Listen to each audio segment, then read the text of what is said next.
देवहूति को तत्व ज्ञान एवं मोक्ष पद की प्राप्ति। मैत्रेय जी कहते हैं, विदुर जी श्री कपिल भगवान के ये वचन सुनकर कर्दम जी की प्रिय पत्नी माता देवहूति को मोह का पर्दा फट गया और वह तत्व प्रतिपादक सांख्य शास्त्र के ज्ञान से आधार भूमि भगवान श्री कपिल जी को प्रणाम प्रणाम करके उनकी स्तुति करने लगी। देवहूति जी ने कहा, कपिल जी, ब्रह्मा जी आपके ही नाभि कमल से प्रकट हुए थे।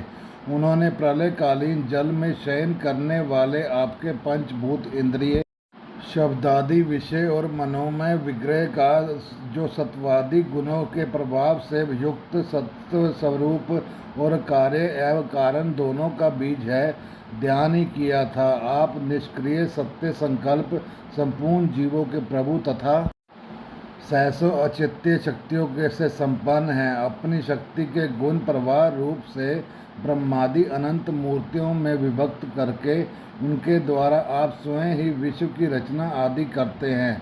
नाथ, यह कैसी विचित्र बात है कि जिसके उदर में प्रलय काल आने पर यह सारा प्रपंच लीन हो जाता है और जो कल्पांत में माया में बालक का रूप धारण कर अपने चरण का अंगूठा चूसते हुए अकेले ही वट वृक्ष के पत्ते पर शयन करते हैं, उन्हें आपको मैंने गर्भ में धारण किया। विभो, आप पापियों का दमन और अपने आज्ञाकारी भक्तों का अभ्युदय का कल्याण करने के लिए स्वेच्छता से देह धारण किया करते हैं। अतः जिस प्रकार आपने वराह आदि अवतार हुए हैं, उसी प्रकार यह कपिला अवतार भी मुमुक्षुओं को ज्ञान मार्ग दिखाने के लिए हुआ है। भगवान, आपके नामों का श्रवण या कीर्तन करने से तथा भूले भटके कभी कभी आपका वंदना या स्मरण करने से ही कुत्ते का मांस खाने वाला चंडाल भी सोम्या जी ब्राह्मण के समान पूजने हो सकता है। फिर आपका दर्शन करने से मनुष्य कृतकृत्य हो जाए, इसमें तो कहना ही क्या है। अहो, वह चंडाल भी इसी में सर्वश्रेष्ठ है कि उसकी जीवा के अग्रभाग में आपका नाम विराजमान है। जो श्रेष्ठ पुरुष आपका नाम उच्चारण करते हैं, उन्होंने तप, हवन, तीर्थ स्थान, सदाचार का पालन और वेदाध्ययन सब कुछ किया लिया। कपिल जी, आप साक्षात पर ब्रह्म हैं। आप ही परम पुरुष हैं। वृत्तियों के प्रभाव के अंतर्मुख करने अंतःकरण में आपका ही चिंतन किया जाता है। आप अपने तेज से माया के कार्य गुण प्रवाह को शांत कर देते हैं। क्या आपके ही उदर में संपूर्ण देव तत्व निहित है? ऐसे साक्षात विष्णु स्वरूप आपको मैं नमस्कार करती हूँ। मैत्रेय जी कहते हैं, माता के इस प्रकार स्तुति करने पर मात्र वत्सल परम पुरुष भगवान कपिल देव जी ने उनसे गंभीर वाणी में कहा। कपिल देव जी ने कहा, माता जी, मैंने तुम्हें जो सुगम मार्ग बताया है, इसका अवलंबन करने से तुम शीघ्र ही परम पद प्राप्त कर लोगी। तुम मेरे इस मत में विश्वास करो। ब्रह्मावादी लोगों ने इसका सेवन किया है। इसके द्वारा तुम मेरे जन्म मरण रहित स्वरूप को प्राप्त कर लोगी। जो लोग मेरे इस मत को नहीं जानते, वे जन्म मृत्यु के चक्र में पड़ते हैं। मैत्रेय जी कहते हैं, इस प्रकार अपने श्रेष्ठ आत्मज्ञान का उपदेश कर श्री कपिल देव जी अपनी ब्रह्मवादिनी जननी की अनुमति लेकर वहाँ से चले गए। तब देवहूति भी सरस्वती के मुकुट सदृश अपने आश्रम में अपने पुत्र के उपदेश किए हुए योग साधना के द्वारा योगाभ्यास करती हुई समाधि में स्थित हो गई। त्रिकाल स्नान करने से उनकी घुंघराली अलके भूरी भूरी जटाओं में परिणत हो गई तथा चीर वस्त्रों से ढका हुआ शरीर उग्र तपस्या के कारण दुर्बल हो गया।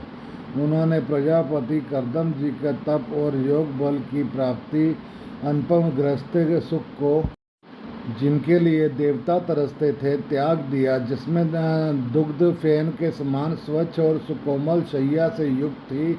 हाथी दांत के पलंग, स्वर्ण के पात्र, सोने के सिंहासन और उन पर कोमल कोमल गद्दे बिछे हुए थे तथा जिनकी स्वच्छ स्फटिकमणि और महामरकतमणि की बीतों के रत्नों से बनी हुई रमणीय मूर्तियों के सहित मणिमय दीपक जगमगा रहे थे, जो फूलों से लदे हुए अनेकों दिव्य वृक्षों से सुशोभित था, जिनके अनेक प्रकार के पक्षियों का कलरव और मतवाले भौरों का गुंजार होता था। जहाँ की कमल गंध से सुशोभित बावलियों के में करदम जी के साथ उनका लाड प्यार पाकर क्रीड़ा के लिए प्रवेश करने पर उसका देवहूति का गंधर्व गण गुणगान किया करते थे, और जिसे पाने के लिए इंद्रियां भी ललायित रहती थी। उन ग्रहोधान के भी ममता उन्होंने त्याग दी, किंतु पुत्र वियोग के व्याकुल होने के कारण अवश्य उनका मुख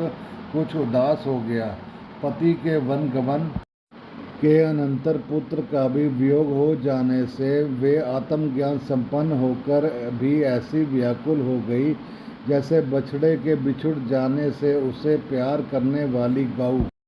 वत्स विदुर अपने पुत्र कपिल देव रूप भगवान श्री हरि का चिंतन करते करते वे कुछ ही दिनों में ऐसे ऐश्वर्य संपन्न घर से भी उत्पन्त हो गई।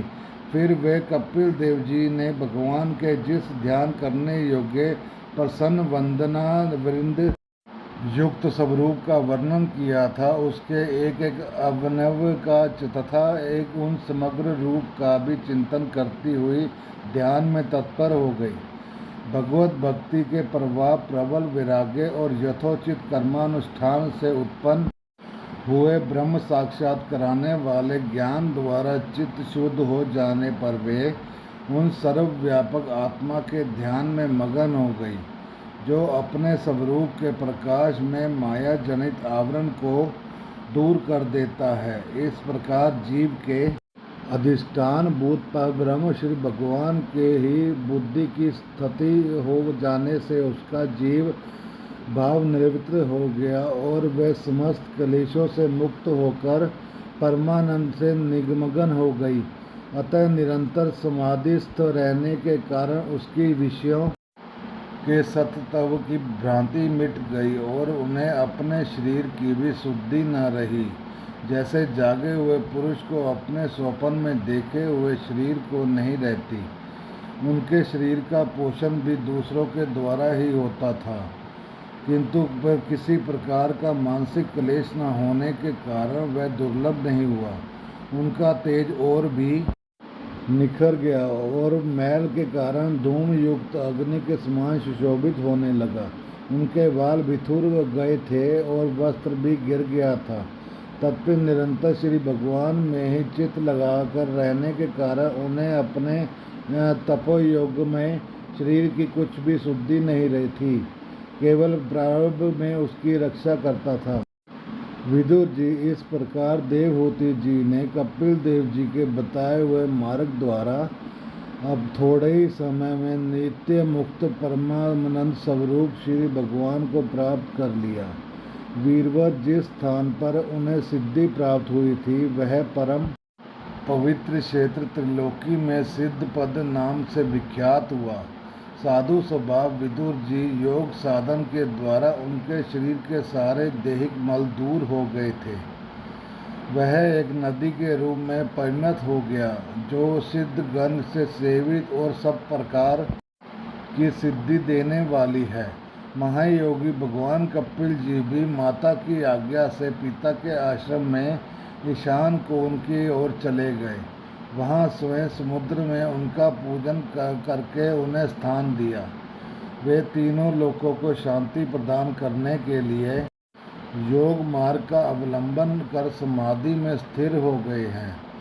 सिद्ध चारण गंधर्व मुनि और अप्सरागण उनकी स्तुति करते हैं तथा सांख्याचार्य गण भी उनका सब प्रकार सत्वन करके रहते हैं।